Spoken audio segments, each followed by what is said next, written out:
galera, tudo bem com vocês? Eu sou Mariana Mascarenhas, jornalista e pesquisadora do Centro de Estudos Logoimagéticos Condés Fotós, e na edição do Imagens em Foco de hoje nós vamos falar sobre as mulheres que eram condenadas à morte por serem consideradas bruxas. E não é só isso não, também vamos falar sobre os métodos bizarros utilizados para identificar uma bruxa. Um manual de caça às bruxas elaborado por 2 frades dominicanos e publicado no ano de 1586, entre muitas outras questões. Mas será que as bruxas realmente existiam? Ou tudo não passava de uma fantasia construída para condenar determinadas mulheres? E essas condenações podem ser todas atribuídas à Igreja Católica? Fruto da Inquisição? Bom, acho melhor você ficar aí até o final deste vídeo, pois eu tenho certeza que muitas ideias a respeito deste tema serão desconstruídas hoje. E para começar, quem eram afinal as bruxas? Bruxas? Deus me livre e guarde! Eram mulheres que conversavam com o demônio. Isso mesmo, faziam feitiçaria e causavam a morte de várias pessoas. Se manifestavam de diversas formas.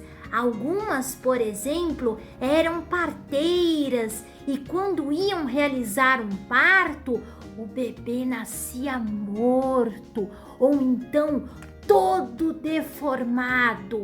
Com razão eram punidas com a morte.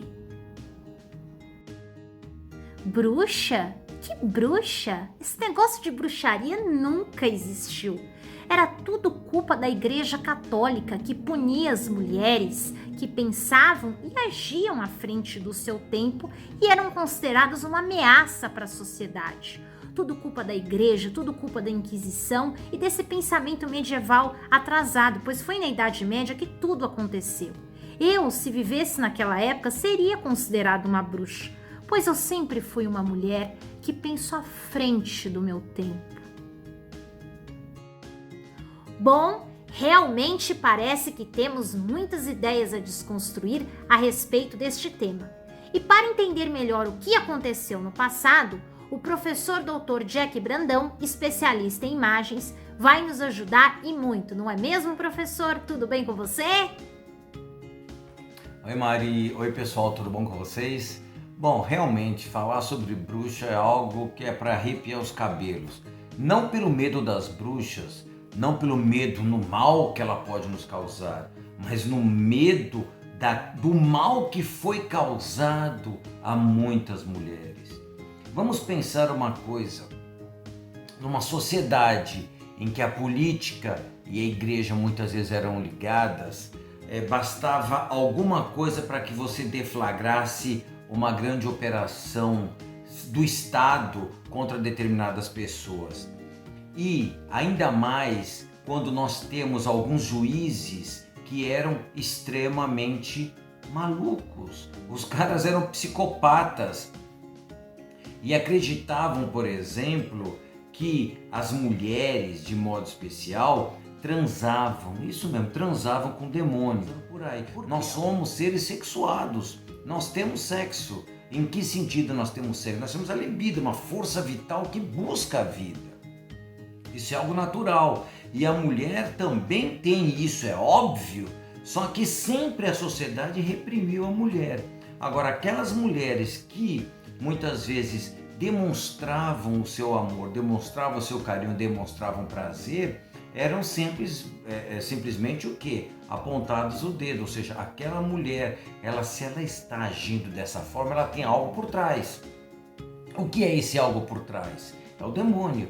Então, olha como determinados inquisidores fizeram, juntaram a ideia da lei e juntaram a ideia da própria sexualidade, colocando como algo impuro, como algo pernicioso, como algo pecaminoso, a ponto de acreditar que essas mulheres transavam com o demônio. E antes de começarmos o nosso bate-papo de hoje, eu gostaria de pedir a vocês que ainda não se inscreveram em nosso canal, que se inscrevam Antes que eu tenha que lançar um feitiço aqui, não é mesmo? Brincadeira, pessoal. Mas vamos lá, se inscrevam, ativem o sininho de notificação, porque assim vocês sempre vão ficar sabendo de outras novidades que lançarmos aqui no canal. Ah, e também não se esqueçam de deixarem um like no vídeo se gostarem. Roda a vinheta então, porque está começando mais uma edição do Imagens em Foco.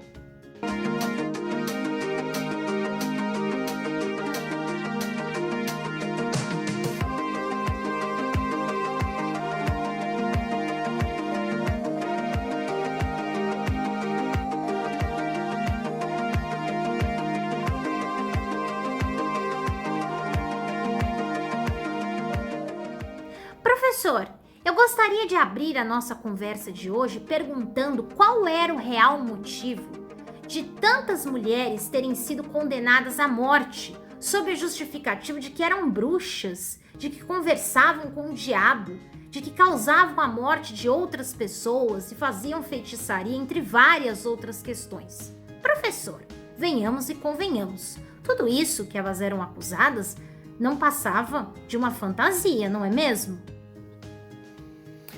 Mari, isso é uma coisa muito intrigante. Vamos pensar uma coisa, é lógico, infelizmente nosso tempo é muito curto. Vamos pensar assim, quando nós pensamos no cristianismo, nós temos que imaginar algo mais ou menos assim. Jesus, a ideia de Jesus era uma ideia de amor, de inclusão social, ou seja, Jesus coloca determinadas pessoas no seu patamar de seres humanos, de modo especial quem? Aqueles que eram excluídos pela sociedade, como no caso as mulheres. A mulher na sociedade judaica era colocada simplesmente como aquela que vai dar origem à vida, só. Tal ideia também era praticada, por exemplo, na Grécia. Lembra que eu falei para vocês em algum dos vídeos atrás, mostrando que a sociedade grega, a sociedade helênica, era uma sociedade extremamente machista, a ponto de exaltar de uma forma ou de outra, entre aspas, entendam bem o que eu vou falar, o próprio homossexualismo. Então não é que se exaltava o homossexualismo pelo homossexualismo em si, mas simplesmente porque a mulher era um ser descartável.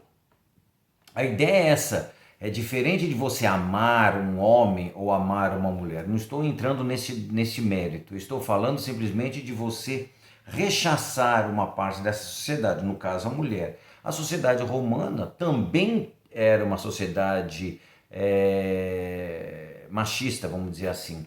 Se num primeiro momento, ou num determinado momento da própria história romana, as mulheres tinham uma certa liberdade, num outro momento essa liberdade não era tão grande. Então o cristianismo surge como uma corrente de forças contra essa ideia da mulher. Então se Jesus, enquanto Messias, enquanto aquele que prega ou que pregou uma mensagem, ele buscava exatamente trazer essas pessoas para o seio da sua nova revelação, a sociedade em que essa ideia, em que essa mensagem foi inserida, era uma sociedade extremamente misógina.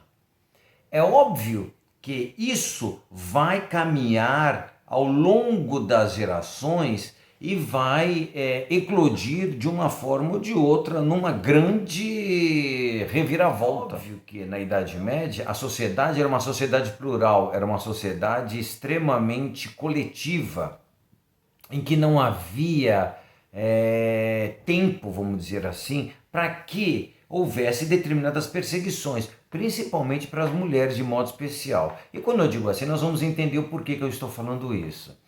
Agora, todos eram importantes. Aí nós temos, já no início do cristianismo, nós temos aquilo que nós chamamos de heresias. Então, num primeiro momento, as pessoas eram perseguidas devido às suas heresias. O que eram as heresias? Eram aqueles pensamentos que fugiam da ideia pregada como a verdadeira pela igreja. Então, algumas pessoas eram perseguidas por causa disso, mas até então não havia morte. Então as pessoas eram perseguidas, elas eram normalmente presas, elas eram forçadas a abjurar aquele ato condenatório dentro da igreja.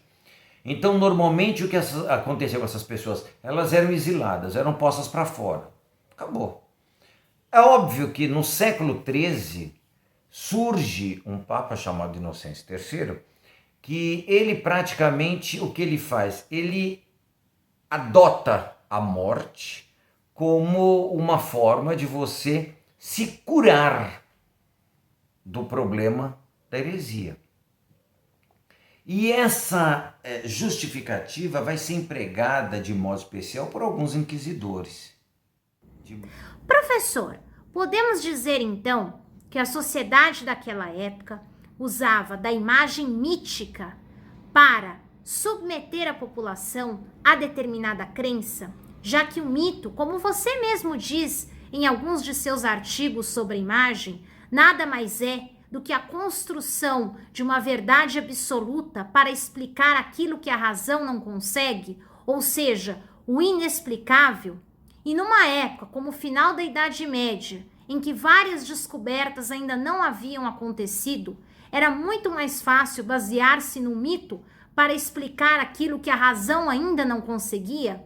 Vou dar um exemplo concreto. Pensemos, por exemplo, no nascimento dos bebês. Eles nasciam de parteiras e era comum que muitos morressem devido à falta de condições adequadas. Outros nasciam deformados ou com outros problemas, muitos desconhecidos ainda pela medicina. O que se fazia então?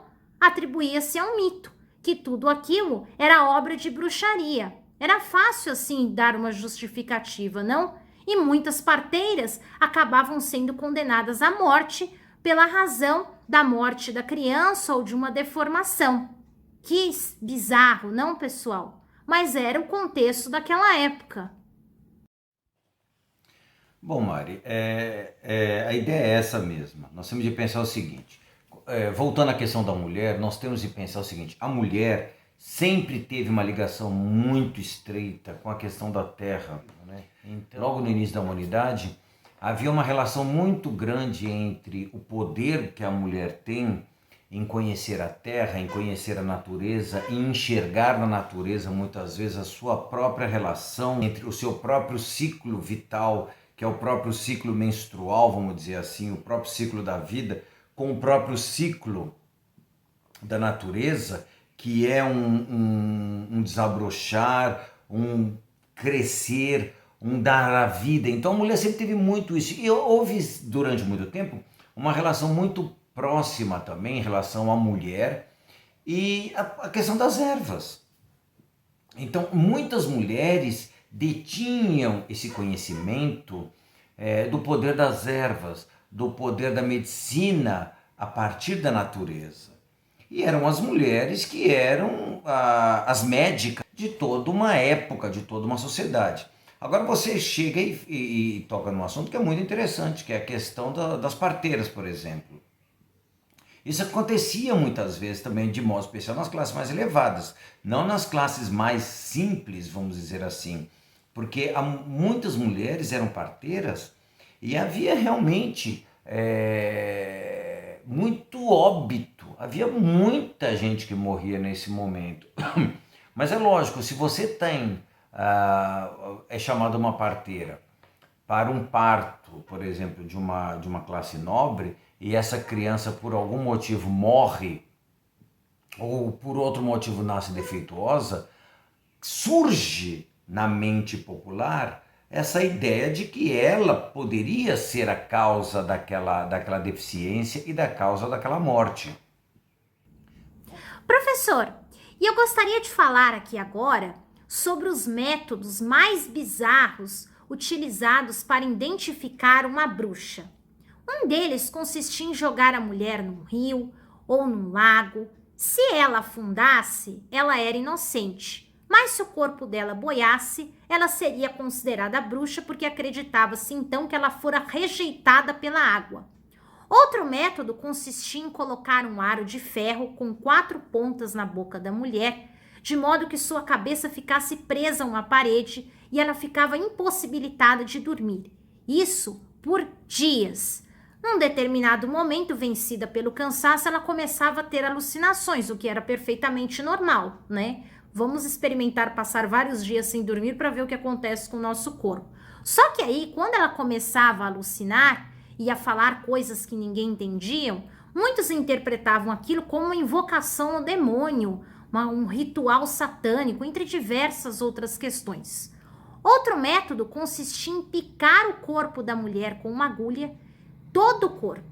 E se em alguma região ela não sentisse nenhum incômodo, ali haveria um sinal do diabo. Ah, e tem mais. Acreditava-se também que as mulheres que possuíam animais domésticos poderiam ser bruxas, pois diziam-se que aqueles animais eram demônios disfarçados de animais. E olha só, eles seriam amamentados por uma teta concedida à mulher pelo demônio. Realmente sem comentários. E havia vários outros métodos. Muitas mulheres, inclusive, para não se sujeitarem a estas ou outras experiências e torturas, elas afirmavam ser bruxas para evitar tamanho sofrimento, e aí acabavam sendo condenadas à morte. Professor Jack, o que explica tantos métodos bizarros? Vamos pensar naquela sociedade do século XV, do século XVI, como eu havia dito no início. Nós temos a ideia, você não conhece a coisa, então você cria mitos, você vai criar fantasias. Então, se houve um problema na colheita, se houve um problema na vida de uma pessoa, se a água está com problema, se não chove, então você vai ter que buscar um bode expiatório. Isso que já existia desde a antiguidade, simplesmente se mudaram o nome, mesmo dentro do cristianismo. Então você fala, não, isso é função de bruxa. Então você transforma. Nós temos a questão de Deus e nós temos a questão do demônio. Então o demônio, a princípio, lá no Antigo Testamento, por exemplo, ele era o opositor. Agora, quando você chega ao final da Idade Média, você já está chegando à Idade Moderna, o que acontece? As pessoas começam a buscar algum culpado, começam a buscar. Então aí é que surge a questão das mulheres. Então as mulheres começam a ser culpadas, a serem levadas a acreditar, as pessoas eram levadas a acreditar que essas mulheres tinham poder. É aquilo que eu havia dito, o demônio, ele passa a rivalizar com o próprio Deus. Então, coisa que era inimaginável, por exemplo, para os judeus. Então, e dentro do próprio cristianismo. Só que neste momento especial, usa-se a ideia do poder do demônio para desestruturar uma sociedade, para perseguir de modo especial quem? As mulheres. Todas as mulheres não. Aquelas que se destacavam. A mulher não podia se destacar. Porque a partir do momento que ela se destacasse, ela era passível de perseguição. E a perseguição às bruxas era tanta que muitos chegaram a fazer manuais de caça às bruxas. Um dos mais conhecidos é o famoso Martelo das Bruxas, publicado por 2 frades dominicanos no ano de 1586. Esse manual não chegou a ser reconhecido pela igreja, recebeu muitas críticas, dentre elas o fato de atribuir somente à mulher a imagem de bruxa. Dizia que a mulher era um ser frágil, que seria tentada pelo demônio, entre outras questões. Bom, embora homens também tenham sido mortos, considerados bruxos, feiticeiros, historiadores estimam que tenham morrido cerca de 50.000 pessoas consideradas bruxas, e dentre essas pessoas 80% eram mulheres. Mas e aí, professor, o que você tem a nos dizer sobre este manual? Mari, quando nós paramos para pensar, realmente é uma grande psicopatia, é uma grande loucura, a deturpação no nível maior daquilo que era a mensagem inicial do Evangelho. Então não há muito o que falar. Quando você vê determinadas construções, determinados empregos, eu vou dar um exemplo. Os autores diziam que a mulher tinha que ser praticamente, todos os pelos tinham que ser tirados. Então havia uma bizarrice em buscar, em tentar encontrar resquícios, como você falou, do demônio dentro dessa mulher. Então, já no Renascimento, praticamente, no final do humanismo, entrando no Renascimento, ou seja, quando nós temos uma busca pela valorização do homem, pelo progresso advindo desde todo essa longa trajetória da Idade Média, surge um manual.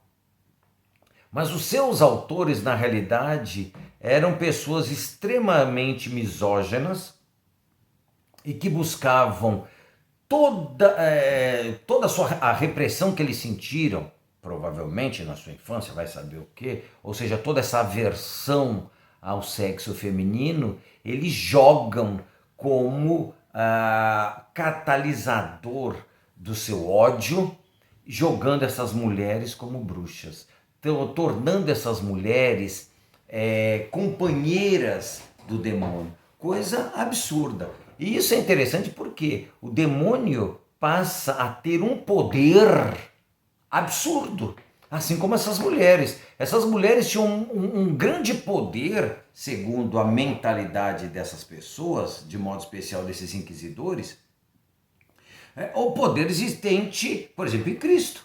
Se você acredita que Jesus é Deus, que Jesus pode parar as tempestades, como se fala no Evangelho, essas mulheres podiam fazer mais. Essas mulheres podiam criar grandes tempestades, essas mulheres podiam criar raios, essas mulheres tinham poder de sedução, essas mulheres tinham poder de destruir o homem. E o homem passa a ser o quê? Um santinho. Voltando à questão do cristianismo, que eu havia dito anteriormente, a ideia cristã, a ideia do cristianismo enquanto o mito, vamos dizer assim, o mito cristão, esse mito demorou muito, ou seja, quando você chega dentro da Idade Média, de modo especial as pessoas mais simples, elas não conseguiam entender, compreender toda aquela verdade eclesiástica do próprio cristianismo. As pessoas simples viviam que a religiosidade popular. Então as pessoas viviam aquela religião muitas vezes calcada e misturada com aqueles mitos pagãos. É óbvio que conforme a Idade Média foi passando, muitas mulheres ainda continuavam a exercer aquela medicina popular, a exercer certos ritos que elas consideravam verdadeiros e que não acreditavam que fosse contra a própria igreja, porque elas não tinham essa ideia oficializada do que é o certo ou errado dentro daqueles padrões cristãos. Então, quando acontecia, por exemplo, uma morte ou uma criança vinha ao mundo com algum defeito, muitas pessoas, de modo especial as pessoas mais simples, jogavam, opa, aquela mulher ela faz isso porque é bruxa. Por quê? Porque normalmente essas parteiras, essas benzedeiras, como nós conhecemos aqui no Brasil, de modo especial no interior, elas eram normalmente pessoas reclusas, pessoas que viviam ligadas ao campo, viviam ligadas à